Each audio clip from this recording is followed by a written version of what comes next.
आइए हम लोग देखते हैं आज कार्बोकेटायन। कार्बोकेटायन क्या होता है? तो ऐसा स्पीसीज कार्बन का जिसपे पॉजिटिव चार्ज हो उसको हम लोग क्या बोलते हैं? कार्बोकेटायन। तो नोट भी करते चले, species having positive charge on carbon. Carbon पे जिस स्पीसीज में पॉजिटिव चार्ज हो उसको हम लोग क्या बोलेंगे? कार्बोकेटायन। जैसे इस तरह का हम लोग लेंगे स्पीसीज तो इसको क्या बोलेंगे? कार्बोकेटायन। ये सब स्पीसीज क्या हो जाएगा?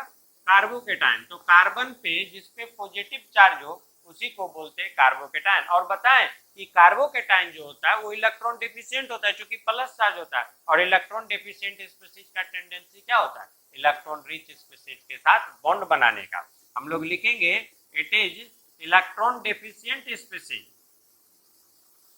Electron deficient species.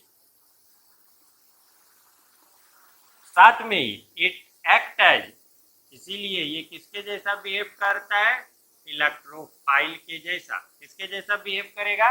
इलेक्ट्रोफाइल के जैसा। इलेक्ट्रोफाइल इलेक्ट्रॉन लविंग स्पीसीज, जो इलेक्ट्रॉन को लव करता हो, मतलब जिसको इलेक्ट्रॉन की चाहत हो, वही इलेक्ट्रोफाइल कहलाता है। तो यहाँ भी ये जो कार्बोकेटायन है ये इलेक्ट्रॉन लविंग स्पीसीज है, इसीलिए इसको इलेक्ट्रोफाइल भी कहते हैं। और ये लुईस एसिड के जैसा भी बिहेव करेगा, क्योंकि लुईस एसिड में भी इलेक्ट्रॉन की चाहत होती है। तो हम लोग लिखेंगे साथ में it also act as Lewis acid. और आपको बता दें कि ये जो कार्बोकेटायन है, कार्बोकेटायन इलेक्ट्रॉन रिच स्पीसीज के साथ बॉन्ड बनाने की टेंडेंसी रखता है। It has tendency to bonded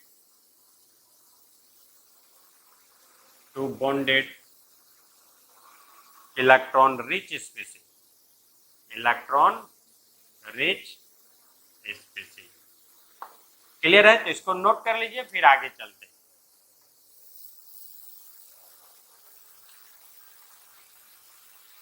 आइए अब हम लोग देखते हैं कार्बोकेटायन में इसका स्टेबिलिटी कैसे जानते हैं। ये बहुत इंपॉर्टेंट है, स्टेबिलिटी ऑर्डर अल्काइल कार्बोकेटायन में। तो आप देखेंगे कि जब इस तरह से कोई अल्काइल हैलाइड रहता है तो ये कार्बोकेटायन बनाएगा तो CH3 प्लस बनाएगा।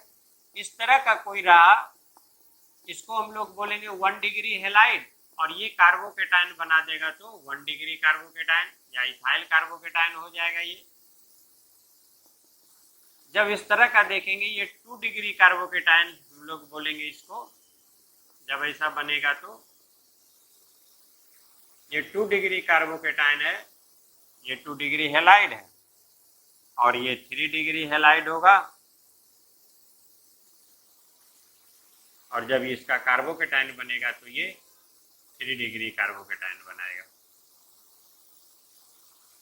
तो आप देखिए, जब हम इसका स्टेबिलिटी देखेंगे, कार्बोकेटायन का स्टेबिलिटी, तो सबसे ज्यादा स्टेबल कौन होगा? तो हम आपको बताएंगे जैसे जैसे ये प्लस चार्ज वाले कार्बन पे मिथाइल ग्रुप का नंबर बढ़ते जाएगा उसका स्टेबिलिटी बढ़ते जाएगा। वजह, क्योंकि ये इलेक्ट्रॉन रिलीजिंग ग्रुप होता है। CH3 या अल्काइल ग्रुप जो होगा वो इलेक्ट्रॉन को रिलीज करता है, प्लस आई इफेक्ट को शो करता है इंडक्टिव इफेक्ट में, जिसके वजह से ये इलेक्ट्रॉन जब रिलीज करेगा पॉजिटिव चार्ज वाले कार्बन को तो इसका प्लस चार्ज का मैग्नीट्यूड डिक्रीज करेगा। और जैसे जैसे ये नंबर बढ़ते जा रहा है मिथाइल ग्रुप का पॉजिटिव चार्ज कार्बन पे, वैसे वैसे उसका मैग्नीट्यूड कम होते जाएगा। तो अब थोड़ा सोचिए कि जिसका मैग्नीट्यूड कम होगा उस पे माइनस चार्ज सबसे लेट से आके अटैच करेगा। कोई रिएक्शन करने के लिए न्यूक्लियोफाइल आएगा तो सबसे लेट से किस पे अटैच करेगा? जिस पे प्लस चार्ज का मैग्नीट्यूड सबसे कम होगा। इसी वजह से इस कार्बोकेटायन का यानी 3 डिग्री कार्बोकेटायन का स्टेबिलिटी सबसे ज्यादा होता है। और आपको बता दें कि जिसका स्टेबिलिटी सबसे ज्यादा होगा उसका रिएक्टिविटी सबसे कम होता है। जिसका स्टेबिलिटी सबसे ज्यादा होगा उसका रिएक्टिविटी सबसे कम होगा। इसको नोट कर लीजिएगा। तो हम इसको बताएं कि सबसे ज्यादा स्टेबल जो होगा वो 3 डिग्री कार्बोकेटायन, और अगर अल्काइल हैलाइड का इसका बात करें तो ये सबसे ज्यादा रिएक्टिव होगा।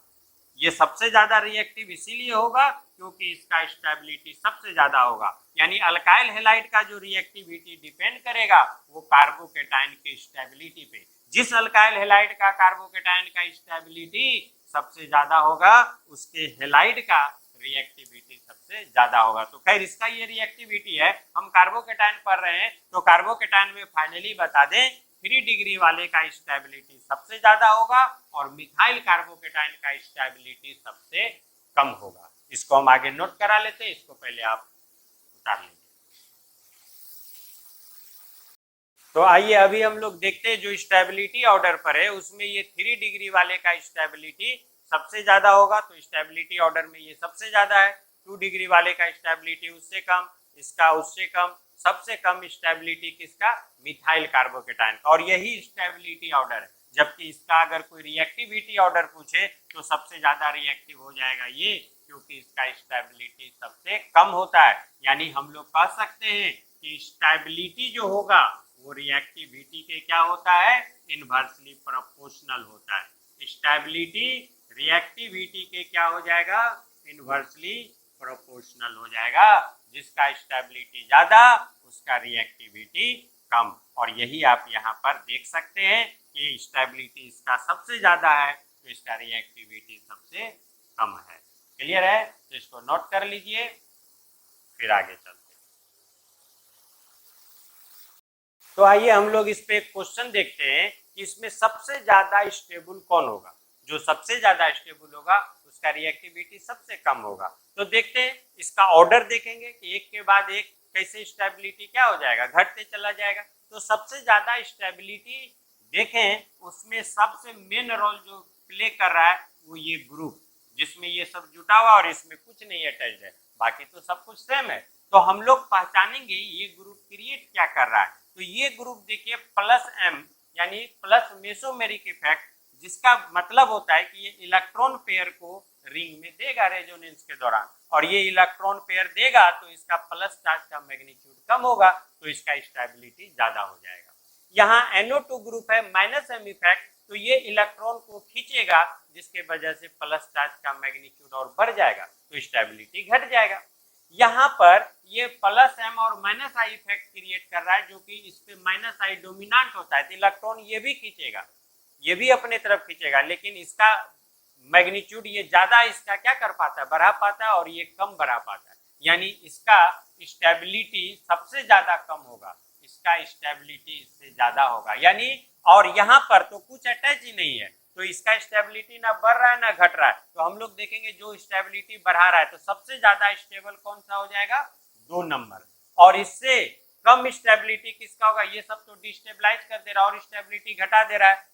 ये जैसा का वैसा पॉजिटिव चार्ज वाला कार्बोकेटाइन है तो 2 के बाद इसका स्टेबिलिटी ज्यादा होगा, उसके बाद किसका होगा, 4 नंबर वाले का होगा, और सबसे कम स्टेबल हो जाएगा कौन सा, 3 नंबर वाला, क्योंकि इसमें जो ग्रुप है ये इलेक्ट्रॉन को दे के इसका इलेक्ट्रॉन को खींच के इसका प्लस चार्ज का मैग्नीट्यूड को और बढ़ा दे रहा है। इसीलिए स्टेबिलिटी ऑर्डर यही होगा इस चारों कंपाउंड में।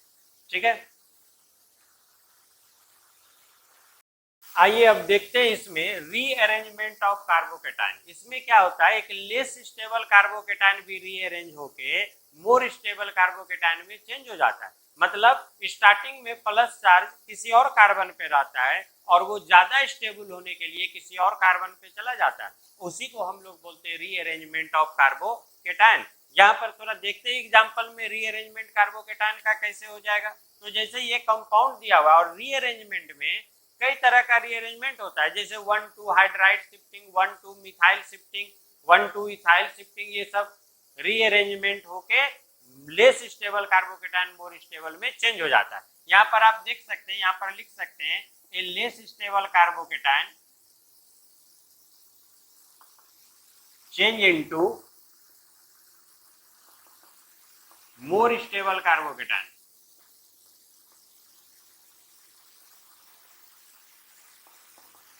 थ्रू रीअरेंज,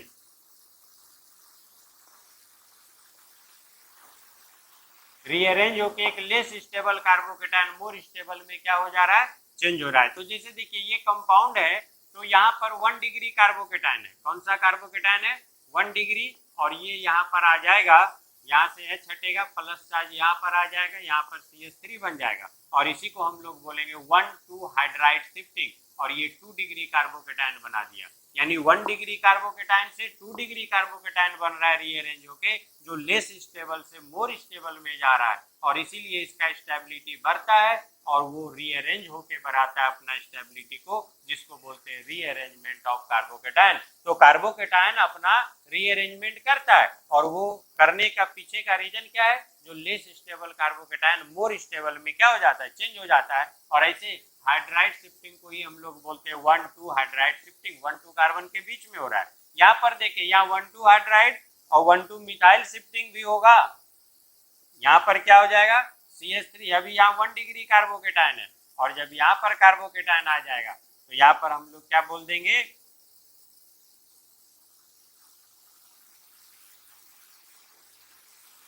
1,2 हाइड्राइड शिफ्टिंग और ये क्या बना दिया? 3 डिग्री कार्बोकेटाइन। इसी में देखिएगा, इसी में 1,2 मिथाइल शिफ्टिंग होगा। ये 1,2 हाइड्राइड शिफ्टिंग है और 1,2 मिथाइल शिफ्टिंग, ये मिथाइल ग्रुप जो है ये शिफ्ट कर जाएगा इधर। ये 1,2 मिथाइल शिफ्टिंग हो गया। ये मिथाइल ग्रुप देखिए यहाँ पर शिफ्ट कर जा रहा है, लेकिन ये 2 ही डिग्री कार्बोकेटाइन बन रहा है, तो इससे ज्यादा स्टेबिलिटी ये 3 डिग्री वाला हो रहा है, इसलिए इसमें ये शिफ्टिंग ना होके ये शिफ्टिंग होगा, जिसमें 1 डिग्री से 3 डिग्री कार्बोकेटाइन का फॉर्मेशन हो रहा है। यहाँ पर फिर देखेंगे, इसमें जो शिफ्टिंग होगा, इसमें 1,2 मिथाइल भी और 1,2 इथाइल शिफ्टिंग भी होगा और इसमें जो शिफ्टिंग होगा वो शिफ्टिंग हम लोग देखेंगे, ये CH3 यहाँ पर चले लाते हैं, CH2 प्लस चार्ज यहाँ पर ला लेते हैं और ये हो जाएगा CH2 CH3। ये जो हो जाएगा इसी को बोलेंगे, ये पूरा इथाइल ग्रुप यहाँ आ गया तो हम लोग इसको बोलेंगे 1,2 इथाइल शिफ्टिंग। ये यहाँ 1 डिग्री कार्बोकेटाइन है और यहाँ पर क्या बन जा रहा है?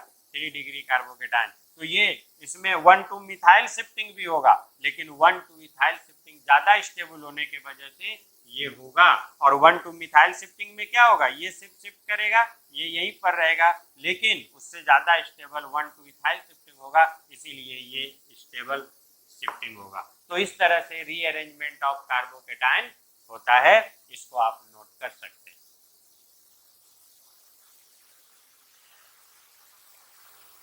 हैं। ये कुछ क्वेश्चन इसमें हम लोग कर लेते हैं। जैसे देखिए, ये एक कंपाउंड है जो रीअरेंज होगा, तो ये रीअरेंज होगा तो क्या बनाएगा? तो रीअरेंज होने के बाद यहाँ पर आप देखेंगे ये प्लस चार्ज यहाँ पर आ जाएगा, इसपे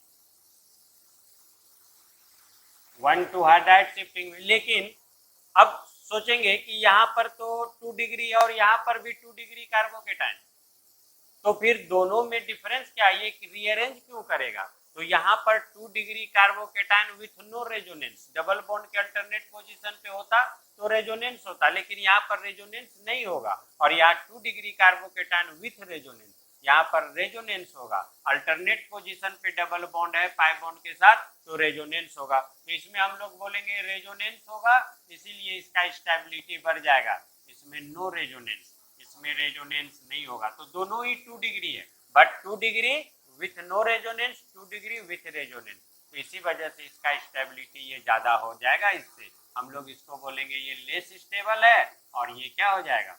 मोर स्टेबल हो जाएगा। तो इस तरह से स्टेबिलिटी रीअरेंज होके हमेशा 1 डिग्री से 2 डिग्री या 2 डिग्री से 3 डिग्री कार्बोकेटाइन नहीं होगा, कई बार इस तरह से भी स्टेबिलिटी बढ़ जाता है और कार्बोकेटाइन सेम डिग्री में रह जाता है। दूसरा क्वेश्चन फिर हम देखेंगे एक बार कार्बोकेटाइन का स्टेबिलिटी, जिसमें ये ग्रुप है और इस ग्रुप के वजह से स्टेबिलिटी कैसे घट बढ़ जा रहा है। तो इसमें स्टेबिलिटी ऑर्डर सबसे ज्यादा किसका होगा? Electron releasing group. यहाँ पर प्लस एम इफेक्ट शो करेगा, 2 नंबर वाले का स्टेबिलिटी सबसे ज्यादा होगा। ध्यान रहे, यहाँ भी वही ग्रुप है, इसका भी स्टेबिलिटी होना चाहिए था, लेकिन यहाँ ये किस पे जुटा हुआ है? मेटा पोजीशन पे, और मेटा पोजीशन पे रेजोनेंस के दौरान चार्ज डेवलप नहीं होता है, यानी चार्ज ऑर्थो और सिर्फ कहाँ पर घूमता है रेजोनेंस के दौरान? पारा पे, ऑर्थो और पारा पे। तो डायरेक्ट यहाँ चार्ज नहीं आने की वजह से ये उतना ज्यादा इफेक्टिव नहीं होता है। इसीलिए 2 के बाद इसमें सबसे ज्यादा स्टेबल कौन सा हो जाएगा? 3 नंबर ये भी इलेक्ट्रॉन रिलीजिंग ग्रुप है। अब इससे ज्यादा, इससे हम लोग स्टेबिलिटी देखेंगे कम, तो कौन सा हो जाएगा 1 नंबर, और सबसे कम हो जाएगा 4 नंबर। यानी कि ये यहाँ पर नहीं होने के वजह से पारा या ऑर्थो पे इसका स्टेबिलिटी उतना ज्यादा बढ़ नहीं पाता, जबकि यही पारा पोजीशन पे होने पे स्टेबिलिटी सबसे ज्यादा बढ़ा लेता है। तो हम लोग बोलेंगे कि स्टेबिलिटी ऑर्डर जो है वो इस प्रकार, इस तरह के ग्रुप में होगा। तो ये सब क्वेश्चन बहुत इंपॉर्टेंट है, इसको नोट कर लेंगे। और किसी भी एग्जाम में क्वेश्चन इस तरह से ही पूछा जाता है, चाहे वो आईटी हो, नीट हो, तो आप लोग इसको अच्छे से ध्यान से समझेंगे।